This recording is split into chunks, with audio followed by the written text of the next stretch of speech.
انجمن ترقی اردو ہندشہ گلبرگہ میں جلسہ تقسیم اسنادات کا انعقاد کیا گیا۔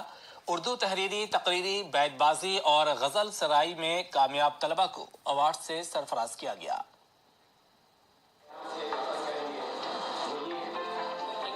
دور طالب علمی میں کسی بھی ایوارڈ کے حصول کو ایک اعزاز تصور کیا جاتا ہے۔ ایوارڈز حاصل کرتے ہوئے ان بچوں کے دلوں کی بھی یہی کیفیت ہوگی۔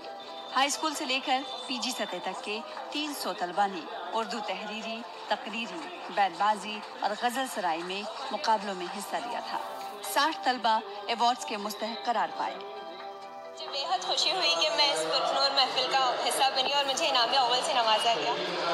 آگے کیا ارادہ ہے؟ جی میری خواہش ہے کہ میں اسی طرح اپنے والدین کا نام روشن کروں، اپنے کالج کا نام روشن کروں اور اسی طرح آگے بڑھتی جاؤں۔ تو یہ مجھے بہت خوشی محسوس ہو رہی ہے کہ مجھے انعام اول قرار دیا گیا ہے۔ اس میں اپنا سب سے بڑا کریڈٹ میں اپنے اساتذہ کو دیتی ہوں جنہوں نے مجھے اس کے لیے منتخب کیا۔ اس موقع پر مقررین نے نئی نسل میں اردو کی عدم دلچسپی پر تشویش کا اظہار کیا۔ کچھ نہیں، اس کائنات، اس دنیا میں آپ کی پہلی سانس جو دنیا میں آنے سے شروع ہوئی، آخری سانس تک اگر آپ کو کوئی کام کرنا ہے تو علم کا حصول ہی ہے۔ علم حاصل کیجئے، خود بخود دنیا کے تمام پریشانیاں آپ سے دور ہوں گے۔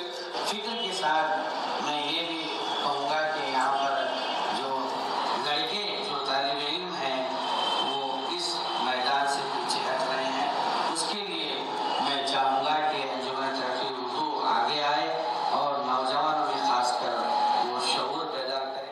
انجمن کے ذمہ داران کے مطابق ریاست بھر میں اردو میڈیم میں ٹاپ کرنے والے طلبہ کو بھی عنقریب گولڈ میڈلز سے سرفراز کیا جائے گا۔